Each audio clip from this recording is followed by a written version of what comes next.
I noticed something different about Sandra a few months before the reunion came up. It wasn't anything obvious, just small shifts. She started working later, coming home and diving into her phone like it held a world she didn't want to share. We'd sit together on the couch, but her smile was for whatever was on her screen, not for me. At first, I brushed it off. Maybe she was chatting with friends or unwinding. Everyone needs something like that, right? So I let it go. Then the reunion started popping up in conversation. Offhand at first, "It's been 10 years, Danny," she said one night while chopping vegetables. "Everyone's coming back. It'll be fun." I nodded and told her it sounded nice. She smiled, but it didn't reach her eyes. Her mind was already somewhere else. In the weeks that followed, the reunion became her obsession. New outfits, hair experiments, appointments she usually couldn't be bothered with, not even for our anniversary. One night, as she gushed about old classmates, I teased, "You're going all out. Big night, huh?" She laughed lightly. "I just want to look good. It's been a while." I smiled, but something felt off. I asked if she wanted me to come with her. Her fork paused just long enough to matter. "It's just college friends," she said. "You'd probably be bored." It landed like a slap, like I was no longer someone she wanted beside her. Still, I told myself not to read too much into it. Nostalgia, maybe, but something inside me tensed up the night of the reunion. She came down the stairs like she was stepping into another life. Navy dress I'd never seen before. Makeup perfect. Heels too high for comfort. She looked stunning. I whistled low. "Wow, you look amazing." "Thanks," she said, adjusting an earring in the mirror, not even looking at me. I asked again gently if she wanted me to come. Her hesitation was barely there, but I caught it. "It's just old friends," she repeated, grabbing her clutch. "You'd be bored." I nodded like I didn't care. But as soon as the door shut behind her, I grabbed my keys and followed. She drove across town to a bar I recognized. I parked across the street and waited. It didn't take long. She found him fast. David, an old name from her college days. The guy who never left town. Her face lit up when she saw him. That schoolgirl smile said it all. They hugged. Too close. Talked at the bar. Heads leaned together, touching, laughing. Her fingers brushed his arm like muscle memory. After an hour, they slipped outside. I followed, careful, under a dim street lamp. He pulled her close and kissed her. Not a polite goodbye. A long, slow, deliberate kiss. Familiar, like it wasn't the first time. I raised my phone and took photos. Calm, focused. Then I watched him leave in his car. I didn't feel rage, just clarity. This had been going on for a while. The late nights, the glowing phone, the excuses, they all clicked into place. I drove home in silence. No music, no distractions, just the image of her in his arms. Inside, the house looked the same. Her coat still by the door, porch light still glowing, but everything felt hollow. I sat at the kitchen table and looked at the photos. The way she leaned into him, the kiss, that told me everything. You can excuse a lot. Not that. I didn't confront her. I didn't need to. She'd already made her choice. She came home at dawn, barefoot, makeup smudged, hair mess. She didn't even see me at the top of the stairs. Dropped her keys. Collapsed on the couch like she had nothing to answer for. I watched her for a long time, then turned and went back upstairs. This marriage wasn't cracked. It was over, but I didn't leave right away. That would have been too easy. She needed time to feel what she threw away.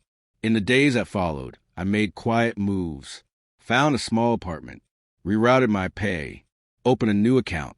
Sandra kept playing the part, telling lies about work meetings, girls' nights, smiling at her phone. One night at dinner, I said, "Thought I saw someone who looked like David today." Calm, stabbing a piece of chicken. She froze, just for a second. "David?" she said. "Haven't seen him in years."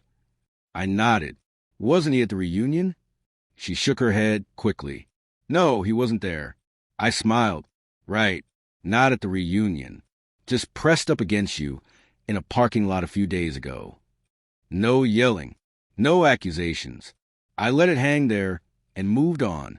That weekend, while she was out, I packed what I needed, left the rest.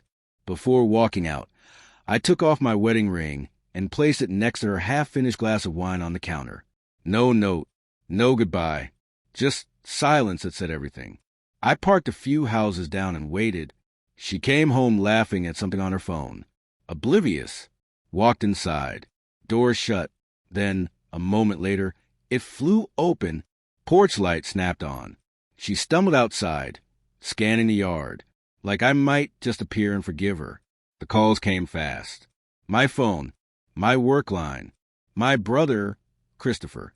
I ignored them all, let her wander the half-empty house, realizing too late what she lost. Later, Christopher called. You want to deal with her? I said I'd handle it. When I pulled up to his place, she was standing on the porch, hugging herself, eyes red, mascara running. Danny, she said, please talk to me.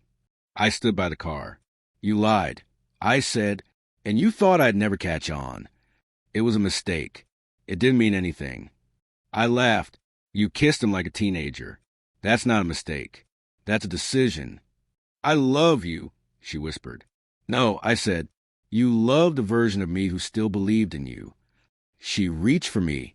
I stepped back. You lost, I said. You just didn't realize it until it was too late. I got in my car and drove off, leaving her there under the porch light, alone. My new place wasn't fancy, but it was mine. Quiet, clean, free. The next morning, I mailed the divorce papers. Didn't wait for a reply. Sandra tried.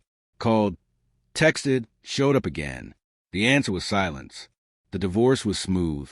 No fights. No demands. She kept the house, the furniture, the framed smiles. I kept my peace. A couple weeks later, Mark called. You hear about Sandra? No. She's falling apart. Not working. Barely leaves the house. I didn't say anything. What could I say? She struck the match. I just let the fire take what it would. A few days later, the signed papers came. No note, just her trembling signature. Friends checked in. Christopher kept asking how I was. But I wasn't bitter. I wasn't broken. I felt lighter. Sandra stayed behind. In that big house, with the emptiness, the regrets. Mark said she tried dating. Nothing stuck. Maybe because it wasn't about finding someone new. It was about realizing she lost someone who gave her everything. I didn't need revenge or closure. Her new life was a consequence. Every morning she woke up in that house meant for her too. She felt it. Sometimes I'd sit on my balcony with a beer, watching the light stretch across the city, thinking about the man I used to be, the one who stayed up late, believing love could outrun betrayal. I didn't hate that man. He just hadn't learned yet. Sometimes it takes losing the wrong person to find your own worth. Sandra's mistake wasn't the kiss or the lies, or even David. It was believing I'd still be there when she finally decided to come back. But I wasn't, and for the first time in a long time, I was already gone. Free, clear,